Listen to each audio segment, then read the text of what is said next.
Ça fait déjà 2 mois que je vous ai pas parlé de ces animes qui vont vraiment trop loin. Ceux qui dépassent tellement les limites de leur code que des fois ça en devient tellement bizarre. J'en ai retrouvé quelques-uns et vous m'en avez aussi conseillé. Ce qui fait que j'ai choisi 4 animes qui vont vraiment trop loin. Et reste parce que tu risques d'être choqué. Un anime fantasy mais trop étrange.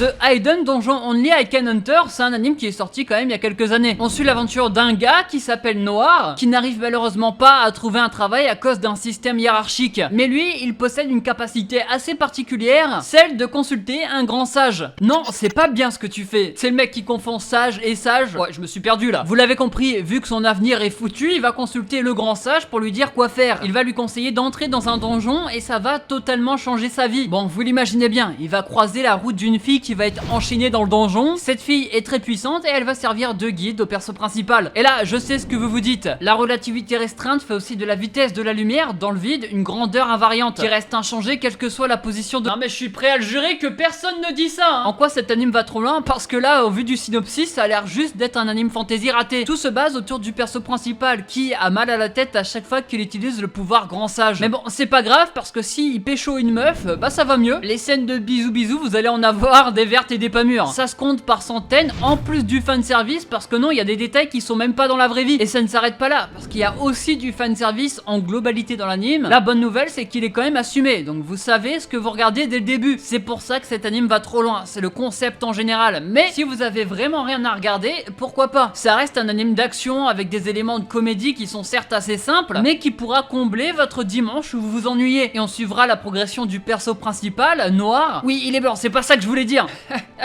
La vidéo qui part dans un autre ton. Noir qui est le nom du perso principal, il va évoluer, gagner en XP, il va monter des levels, tout ça dans le but de s'enrichir et de sauver sa famille, qui est certes noble, mais qui s'est appauvrie et du coup n'a aucun statut ni rien. Cet anime touche pour genre action, aventure, comédie, 80, fantasy, romance et pour thème harem et magie, et les dispose sur Crunchyroll. Sachez que j'ai trouvé des animes bien pires, mais avant de s'attaquer à ça, n'oublie pas de lâcher le petit like si t'as aimé la vidéo, ça fait plaisir et ça aide beaucoup. En commentaire, tu veux me mettre un anime qui a été gâché par le fanservice. Je compte sur toi, c'est pour une prochaine grosse vidéo.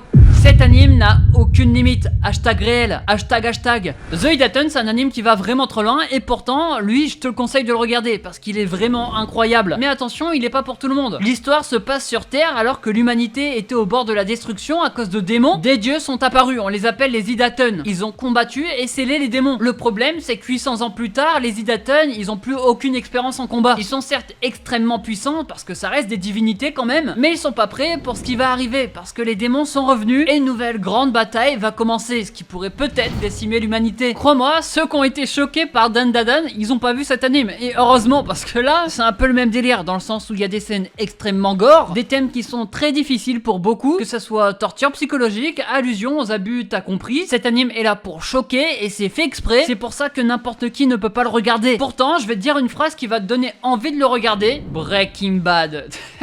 Non mais c'est pas une phrase, c'est juste le titre d'une série. Déjà c'est original et vu que c'est extrême, ça répond à des questions philosophiques et morales assez difficiles. Enfin je dis ça répond mais ça donne plutôt un point de vue. Tous les personnages sont intéressants, on sait pas qui est vraiment le bienfaiteur et le malfaiteur. Cette ambiguïté morale ça peut plaire à beaucoup qui aiment la psychologie. Moi le premier, mais le gâteau sur la fraise, les scènes d'action sont incroyables. C'est dynamique et stylé, tu ressens vraiment tout ce qui est puissance, violence. C'est vraiment une bonne expérience à avoir et je peux t'assurer que tu vas pas voir ça tous les jours. Tout ça avec un aspect visuel vraiment original et unique. C'est très coloré, t'as l'impression que tu vas voir un anime vraiment joyeux alors que c'est en total contraste avec l'anime. The Hidden est dispo sur Crunchyroll et touche pour genre action, aventure, 80, fantasy et pour thème dieu, déesse, démon.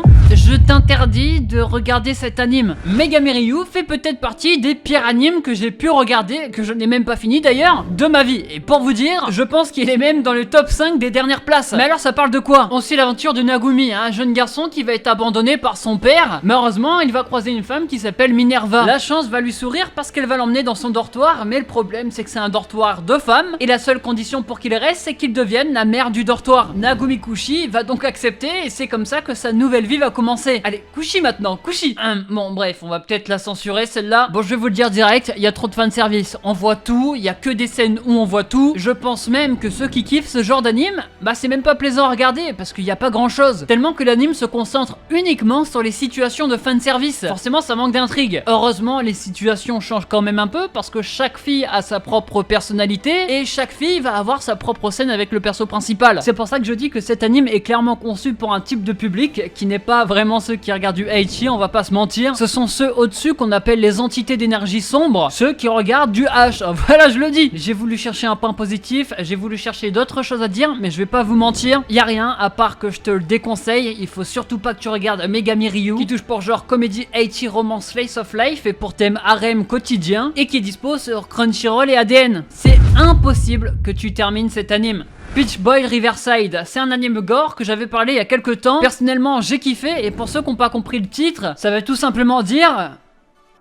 Bref, tu iras chercher sur internet. Dans celui-là, on suit l'aventure de Sarutorin. C'est une princesse qui souhaite partir à l'aventure, juste parce qu'elle est lassée de son quotidien un peu. Sauf que sa vie va totalement changer lorsqu'un jour une horde de démons va frapper à sa porte, menaçant tous les habitants du royaume. Heureusement, ils vont être sauvés par quelqu'un. Il s'appelle Kibitsu Mikoto, un voyageur solitaire qui tue les démons avec un mystérieux pouvoir. Bien que choqué, Sarutorin va quand même décider de poursuivre le voyageur pour réaliser son rêve de partir à l'aventure. Ce qu'elle ne savait pas, c'est qu'elle allait être au centre de séries d'événements qui va changer le destin du monde. Et avant que vous commenciez cet anime, il va trop loin parce que c'est un anime extrêmement gore. Si vous êtes en train de manger, évitez vraiment de le regarder. Si ce genre de truc peut vous choquer, évitez de regarder. Si vous êtes en train de faire une crise cardiaque, appelez tout de suite un médecin. Non, là, on parle pas d'anime. Même si en soi, on a déjà connu pire pour ceux qui ont regardé Blood Sea ou ce genre d'anime. Un autre point important avant que vous commencez, il y a beaucoup de points décidément. La compréhension de cet anime est un peu compliquée et c'est d'ailleurs pour ça que certains ont pas aimé. Il y a quand même une bonne raison. La chronologie n'est pas linéaire, ça veut dire que les épisodes ne se suivent pas, ça peut perdre certains. Moi j'ai plutôt aimé, ça offre une approche différente dans une histoire et nous en tant que spectateurs ça nous permet de suivre différemment, d'un nouvel œil. Quelqu'un a fait l'ordre qu'il faudrait regarder pour regarder dans l'ordre, c'est le 4ème, le 1er, le 2ème, le 7ème et le 11ème, etc., etc. Je vous mettrai l'ordre en description, vous inquiétez pas. Le plus important, pourquoi il faut regarder cet anime? Déjà, un anime d'action sans aucune limite qui nous offre des scènes plutôt gore. Je dis oui, les personnages principaux sont incroyables, je dis oui, une bonne raclette comme il se doit, jeudi. Ah non, jeudi, pas mardi, pas mercredi, jeudi. La perso principale, Sarutorin, on peut se dire que c'est une princesse qui sert à rien. Tu te mets le doigt dans l'œil, je te le dis, parce que elle cache un pouvoir assez particulier, qui est d'ailleurs similaire au deuxième personnage principal. Ça va offrir aux personnages principaux une grande puissance qui vont leur permettre de pouvoir combattre les monstres, ou les autres personnes qui vont croiser leur route, parce qu'il n'y a pas que des monstres, sauf que elle hésite à le faire parce qu'elle veut pas détruire les autres espèces, elle veut que tout le monde cohabite ensemble. Là où Mikoto, il en a rien à foutre, il veut juste détruire tout le monde. Je te conseille vivement de regarder Peach Boy Riverside sur Crunchyroll. Il touche pour genre action, aventure, fantasy et pour thème démon et gore, et il est pour un public averti. Bref, c'était Rush Manga, je vous ai parlé de 4 animes qui vont vraiment trop loin, qui sont pas forcément tous nuls. Vous avez vu, c'est pas parce que tu vas trop loin que t'es forcément mauvais. N'oublie pas le petit like qui fait plaisir et qui aide beaucoup, et en commentaire tu vas me mettre l'anime qui a été gâché par le fanservice, et dites-moi si vous préférez ce format comme ça où je parle pas que d'anime Aichi parce que j'avoue que c'est un peu relou à force, ou si vous préférez l'ancien format. Bref, nous on se retrouve la semaine prochaine comme d'hab. C'était Rush Manga, allez, ciao, bye bye.